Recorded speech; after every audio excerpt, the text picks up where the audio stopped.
Nous t'attendons attentivement, Daniel a dit avec Pierrot, moi-même depuis quelque temps, ben, nous avons parlé d'Haïti, nous avons de très profondes inquiétudes. Pour plusieurs raisons.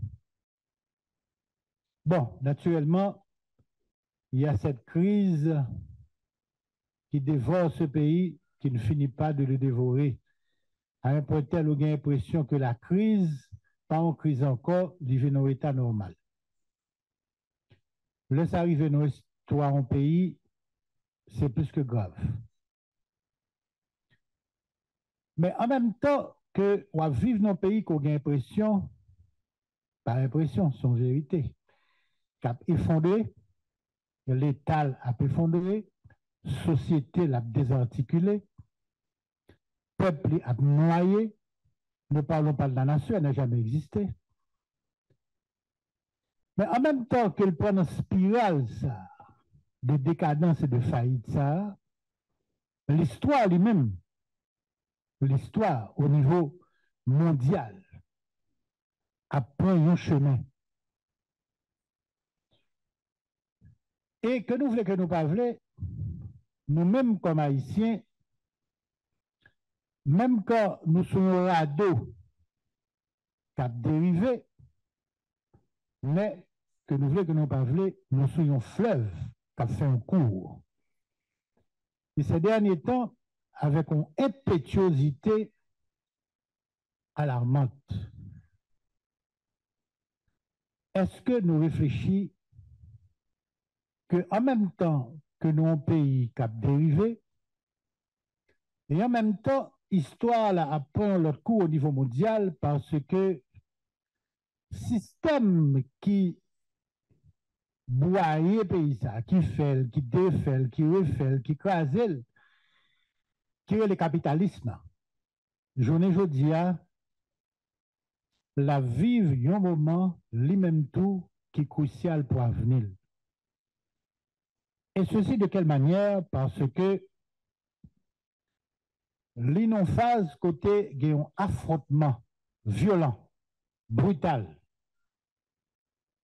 entre deux visages de conception de système ça, qui est développement le bas naissance à Haïti, qui kembe Haïti, qui domine, qui tordit et qui journée aujourd'hui mette le côté de là. Qui de conception ça de système capitaliste là? Ou bien d'une part, en conception qu'on est capable de brûler un mondialisme ultralibéral,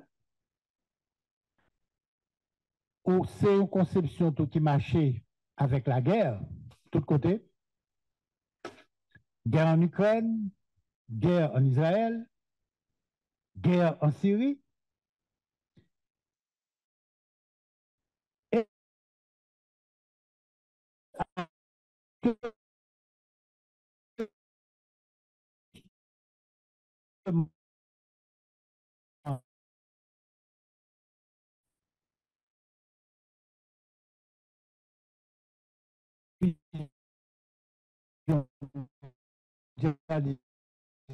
des choses, des pas quoi dans l'État-nation, promouvoir de en pile monde, par exemple. L'expression politique, c'est surtout dans le Parti démocrate qui se produit l'élection là.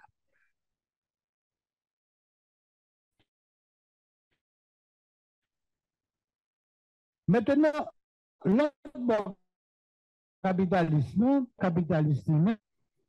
qui a prôné un retour en forme de fondamentalisme religieux, conservateur, qui veut réédifier même la nation, très protectionniste, anti-gens même ont tendance qui, par certains moments, persiste, les croient très élitistes, les croient que sont catégorie de monde qui peut mener de ces planètes-là. Et affrontement ça que nous avons journée aujourd'hui là, et nous connaissons très bien que l'expression politique, deuxième visage capitaliste, c'est M. Donald Trump. avec lui, il n'y a plus de parti démocrate, il n'y a plus de parti républicain. Trompiste. Vous y êtes ou vous n'y êtes pas. Vous êtes pour ou vous êtes contre. Tous les anciens préceptes de ça qui caractérisé à 40-50 ans parti républicain, avec lui, ça n'existe plus. Il a limogé tout le monde, les bouches, les chaînés, il flanque un côté, et puis il a pris tout ça, il l'oriente au sens, je me dis là. Mais affrontement ça, il y a des conséquences politiques, et pas seulement aspect économique, je me dis là, il y a des conséquences politiques pour nous très bien réfléchir sur eux, dans la mesure où ça intéresse encore des gens à réfléchir sur le destin de notre petit pays. Conséquence politique là, c'est que avec l'arrivée au pouvoir aux États-Unis de cette deuxième facette du capitalisme, il ouvert une véritable crise de la démocratie.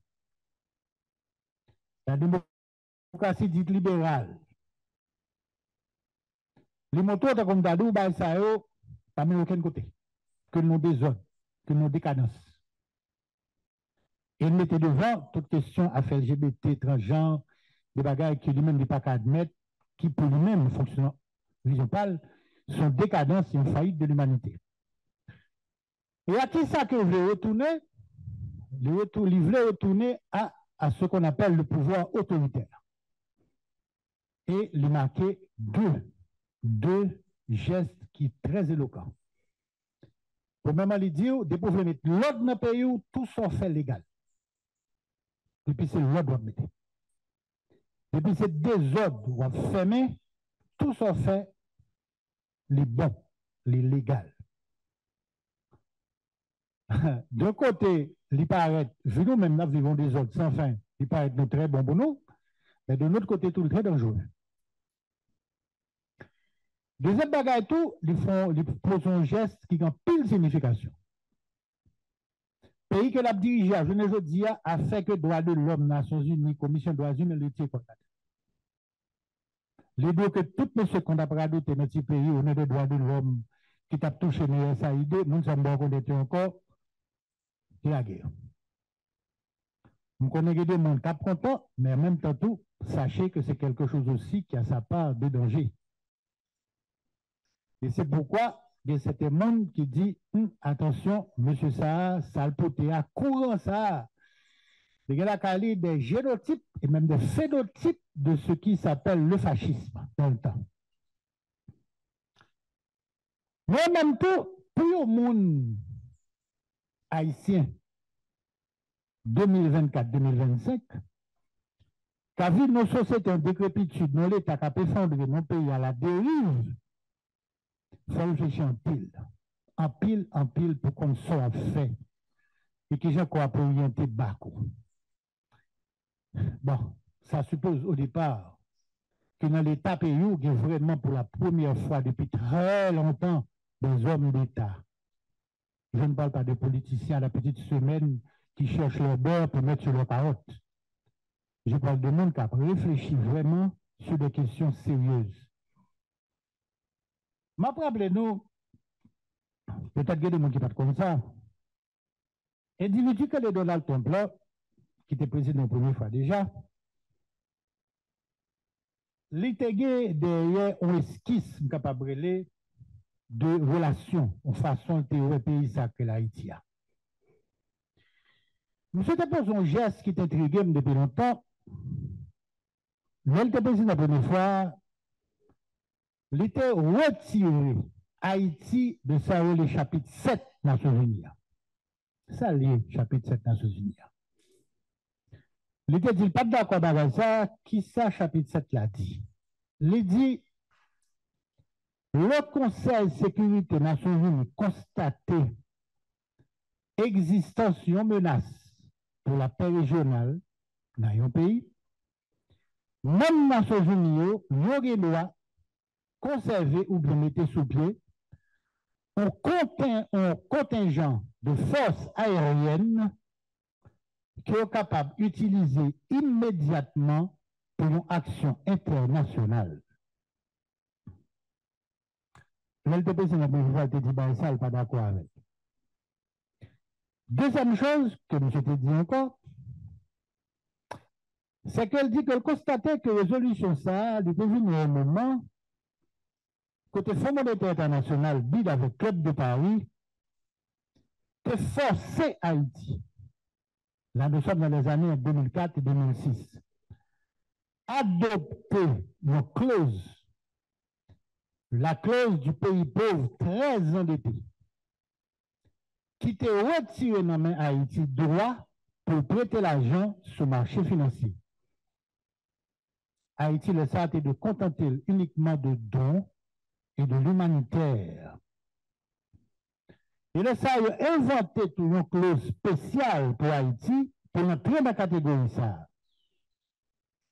Par contre, si nous remarquons ça fait, ça veut dire que depuis pas capable de rentrer sur le marché financier, ou pas aucun joint. Nous sommes un pays qui est condamné à la mendicité. C'est terrible. Or, il se trouve que même M. ça, je ne suis pas d'accord avec elle, il était cassé. Il était dit, si nous faisons un pays ça pas jamais rien, on a condamné à recevoir la CANO des masses d'immigrants de manière légale comme illégale. Parce que le pays ça pas jamais capable de peuple qui travaille. Autre chose, là, nous avons parlé d'une mafia bien connue en Haïti, qui est la mafia clintonienne. Monsieur te dit clairement que Haïti est un pays pillé par la mafia démocrate de Clinton, surtout dans le domaine de l'or, avec le frère de l'ex-première dame des États-Unis. Et troisièmement, et ça a semblé être terrible pour tous ceux qui, les gouvernements qui se sont succédés, M. veut retourner avec ça, les fonds de l'OPIC. Ça, quel est les fonds de l'OPIC là? Overseas Private Investment. Son fonds que le gouvernement américain te mettait dans la Banque Boston ici. Basson ici, il y a mon ici qui sont de la Banque de Boston. Son bail qui est monté aux années 70. Son fonds qui a été mis, mais son fonds qui était réservé uniquement à des secteurs qui voulaient investir dans la production agricole. Mais comme ça a été l'élite en Haïti, pas intéressé par ça dans la production agricole, c'est l'importation surtout qui intéressait. Pendant tout le temps que fonds ça a été fait dans le Banque Boston, pas jamais un dollar qu'à l'emprunter là-dedans. Jusqu'à ce que les Américains étaient retirés comme ça dans la Banque Boston. Eh bien, là, nous avons fait la réunion de Mar-a-Lago, le président. Nous avons dit que le livre retourner avec fonds ça pour Haïti. Mais malheureusement, et c'est ça qui fait de l'âme pays d'Haïti, qui fait que l'histoire d'Haïti est une longue suite d'occasions ratées. Malheureusement, les dirigeants haïtiens, secteur privé comme secteur de l'État, eh bien, eux-mêmes, ça peut intéresser la production réelle. Et deuxièmement, tout, afin que tu voulais retirer Haïti dans l'affaire de clause pays très endetté, on t'a pas empêché que des contingents étrangers qui viennent ici, on t'a pas empêché que vous fait comme dans le caille avec les grands hommes de la MINUSTA, des contingents étrangers, etc. Et ça te fait que les hommes à la tête de ce pays, non seulement ils n'ont pas, encore une fois, pu saisir certaines opportunités, et ça ne les intéresse pas de faire d'Haïti un pays qui produit des richesses. Ce qui les intéresse uniquement, c'est de continuer à faire de ce pays un comptoir, contre le café comme. Alors, ça qui est maintenant, c'est que qu'on le veut ou non, même ça peut intéresser, non de aimer ou de haïr, en politique, ça n'existe pas. Il n'y a pas d'amour, il n'y a pas de haine, il n'y a que des intérêts. Il n'y a pas d'amis, il n'y a pas d'ennemis, il n'y a que des intérêts. L'on réfléchit sous moment ça que les capitalistes ont traversé, hein, ou même comme haïtiens qui sont à souhaiter, ou à souhaiter naturellement, qu'on ait enfin des dirigeants qui comprennent. Jouer de cap là, et possiblement les opportunités à saisir. Mais pour saisir là, Jean Baladi a dit il faut les hommes qu'il faut à la place qu'il faut. Pour faire quoi? Mais d'abord, une réforme en profondeur de l'État.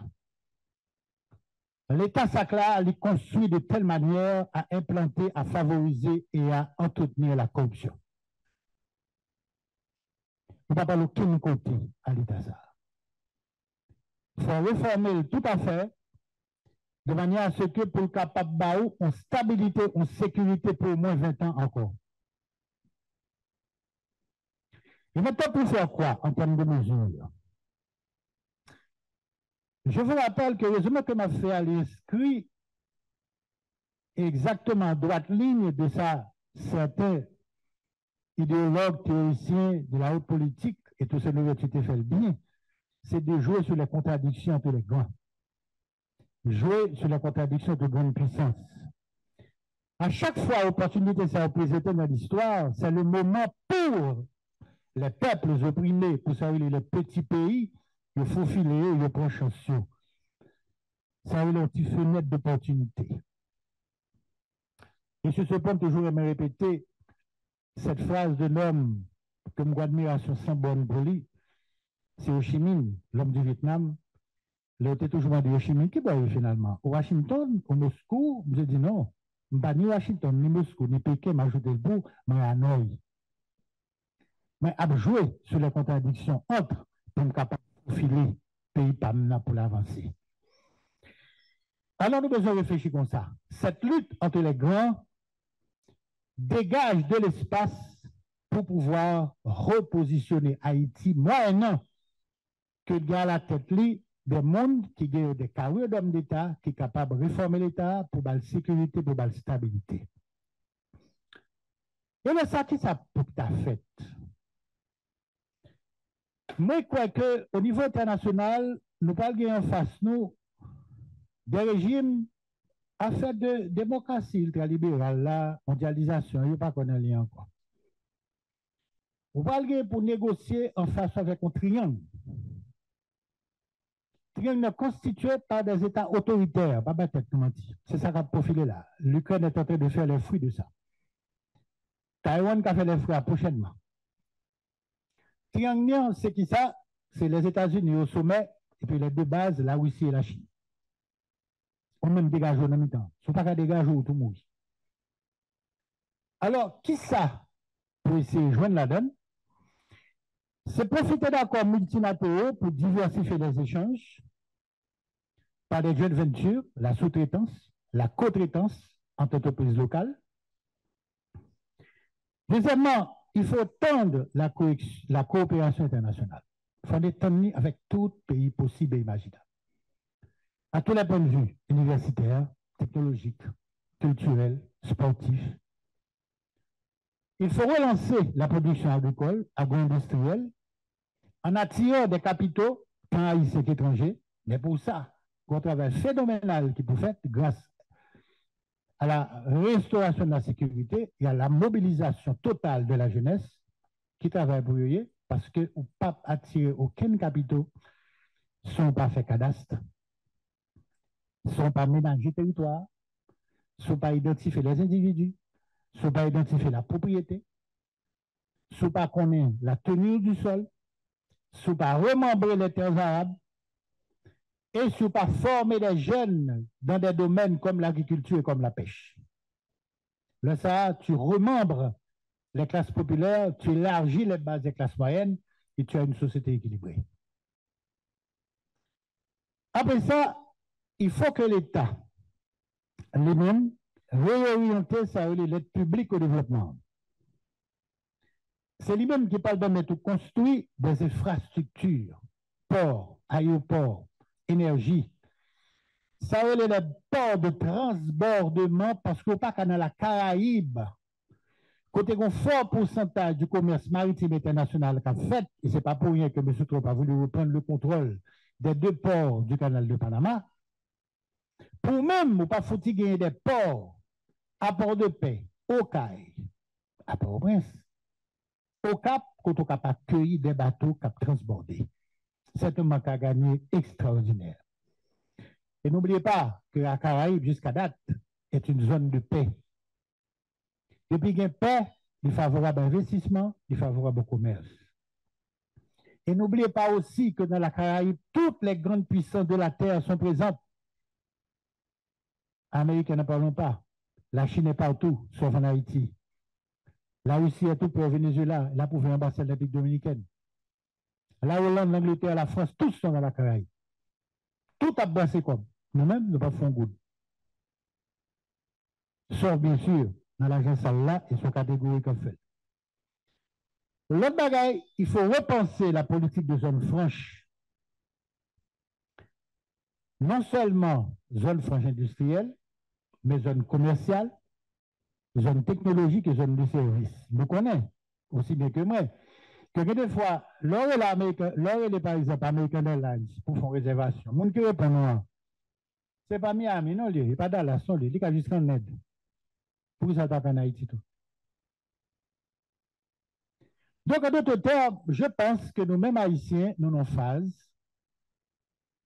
Côté, si nous voulons que vraiment que le pays nous va venir, il faut vraiment divorcer avec la politique du Tim Bois-Chèche, du Souké derrière, etc. Ça veut dire qu'il faut que nous apprenions définitivement à réfléchir sur construire sur fond pays. Si nous continuons dans le même radot, vous disparaîtrez, nous disparaîtrons. Parce que là, il y a un espace pour faire un paquet de bagailles. Si ce n'est pas nous qui décidons de faire, de l'autre monde qui vient faire là. Et me songe de fin docteur Michel Lomini, il y a de longues années de ça, avant Noël, de dire, Tikok, moi, battre en pile, ben, on gagne Mabdou dans des fautes. Pour un pays ça, il y a deux choix. C'est où ben, nous décidons de faire bagaille, font bagaille, et pas grand pile monde qui décide de faire ça. Ou bien on n'a pas obligé de louer avec le Japon, par exemple, pour 100 ans, et puis nous dire, fais ce qu'on est pour faire, et puis il y a payé de location. Parce que si nous ne sommes pas capables de réfléchir pour nous bâtir, il y a des gens qui comptent ça là, il y a venir faire le même. Merci un peu. Michel, vous mettez chita, oui. Applaudissez pour moi, Michel Soukor. Juste imaginez que chaque semaine, je suis chanceuse d'avoir une histoire comme ça. Michel, quand on connaît, tu avais dit chaque mois, on va venir là, oui. Comme ça? Bon, de toute façon, il y a des femmes indécollables.